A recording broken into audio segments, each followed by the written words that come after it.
She said, what do you think? I said, well, I think of talk radio as shallow, glib, and stupid. She said, it is. You'd be good at it.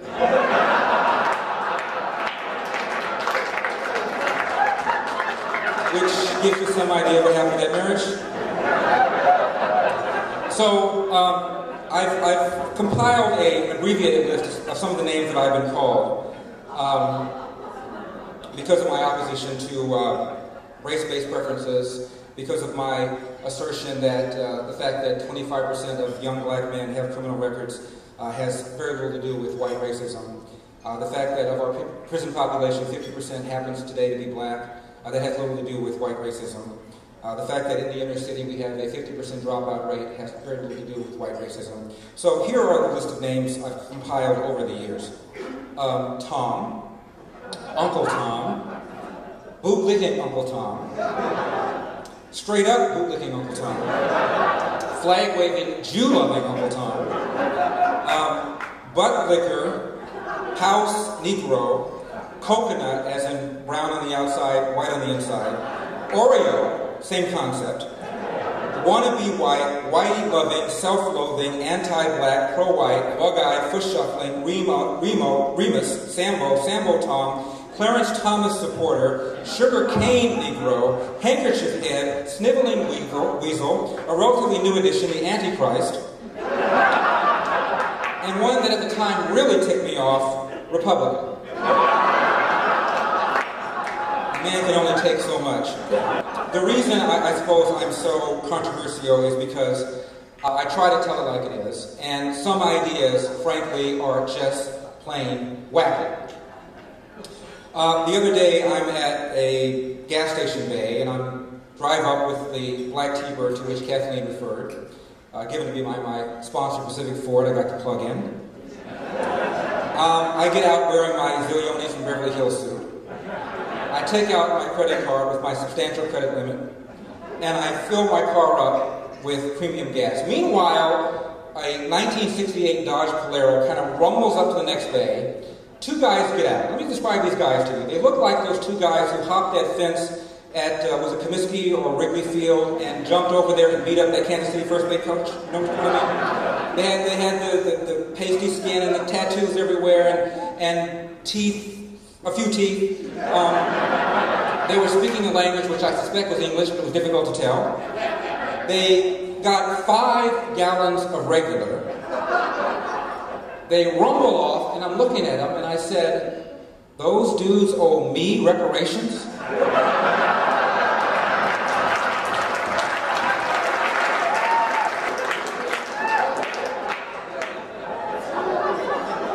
Quote, of all tyrannies, a tyranny exercised for the good of its victims may be the most oppressive. It may be better to live under robber barons than under omnipotent moral busybodies. The robber baron's cruelty may sometimes sleep. His cupidity may sometimes be satiated. But those who torment us for our own good will torment us without end, for they do so with the approval of their own conscience. C.S. Lewis.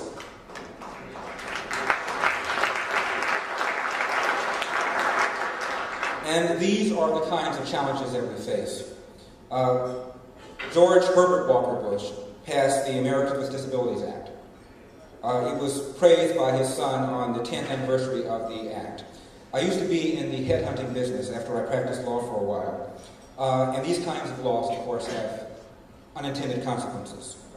The unintended consequences of this particular law are that people who are so-called disabled now have a higher unemployment rate than before this law was passed. Why?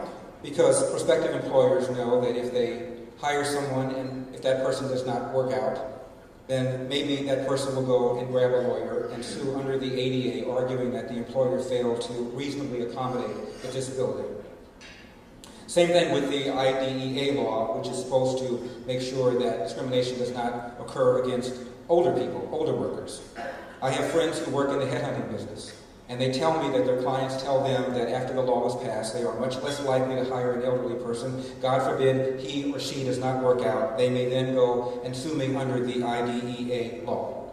These are the kinds of things that have unintended consequences, but they are done with the best of intentions. Maybe. Thank you. I am struck by what the LA Times deems to be important news often. There was an article on the front page of the LA Times about a company that had approximately 60 employees. 19 of them were going to lose their jobs because the employer was shifting production over to a third world country because they wanted to take advantage of low-cost labor. That made the front page of the LA Times. What didn't make the front page of the LA Times was a speech given by the CEO of Intel. They have 12,000 employees in California, and he said, "We are not going to expand employment in California because of the anti-business climate." That did not make the newspaper. The CEO from Hewlett-Packard then gave a similar speech and said that they too have decided not to expand production in California because of the anti-business climate. Yet that did not make the LA Times. The question is, how did we get here? What happened? The Founding Fathers, under Article 1, Section 8, drafted a constitution that set forth the limited duties and powers and obligations of the federal government. And since then, we've just simply walked all over it. During the FDR years, FDR threatened to pack the court with additional justices because the Supreme Court was routinely striking down provisions of the so-called New Deal, sometimes unanimously, sometimes by 5-4 margin. FDR got so angry that he conceived this plan to add a judge for every judge that was 70 years of age or older, which was his way of the back door of stacking the court with additional members. At the time of his second inauguration, he remarked to one of his speechwriters, quote, "When the Chief Justice read me the oath and came to the words, 'Support the Constitution of the United States,' I felt like saying, 'Yes, but it's the Constitution as I understand it. Flexible enough to meet any new problem of democracy, not the kind of constitution your court has raised up as a barrier to progress and democracy." End of quote. There was a very good biography of FDR by Franklin Friedel called Franklin D. Roosevelt, A Rendezvous with Destiny. And he talks about what FDR said.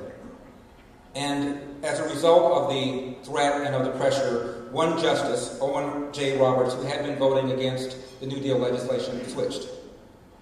From that point on, FDR got most of the legislation that he wanted approved by the Supreme Court. Friedel wrote, quote, "From this standpoint, the court fight had brought the great end Roosevelt sought. The end was far more acceptable because he had not attained even a compromise. The legitimization of the New Deal reforms came from a court with the traditional 9 justices, and it came fundamentally before even the first Roosevelt appointee took his seat. A momentous turning point had come in constitutional law, and we have been rocking and rolling ever since." Even FDR, however, understood that the damage that this kind of thing could do. He said, quote, "The lesson of history, confirmed by the evidence immediately before me, shows conclusively that continued dependence upon relief induces a spiritual and moral disintegration fundamentally destructive to the national fiber. To dole out relief in this way is to administer a narcotic, a subtle destroyer of the human spirit. It is inimical to the dictates of sound policy. It is in violation of the traditions of America. Work must be found for the able-bodied but destitute workers. The federal government must and shall quit this business of relief. We must preserve not only the bodies of the unemployed from destitution, but also their self-respect, their self-reliance, courage, and determination." End of quote.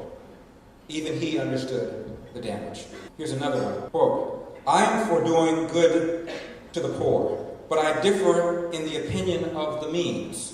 I think that the best way of doing good to the poor is not making them easy in poverty, but leading or driving them out of it.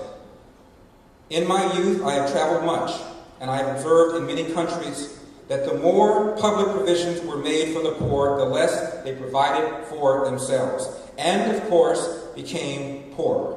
And on the contrary, the less was done for them, the more they did for themselves and became richer." Benjamin Franklin, 1776.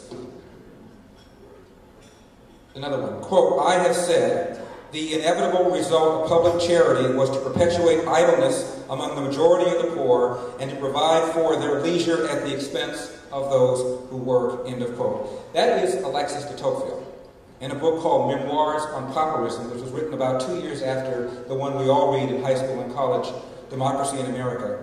Odd that that one is seldom read. More recently, at a hearing in 1977 on urban policy, Liberal Democratic Senator William Proxmire, listening to person after person testify about the results of urban renewal, urban policy, clearing, master plan, central planning, he observed to one person testifying, quote, "You would probably have been better off if there had been no federal programs at all. Well done."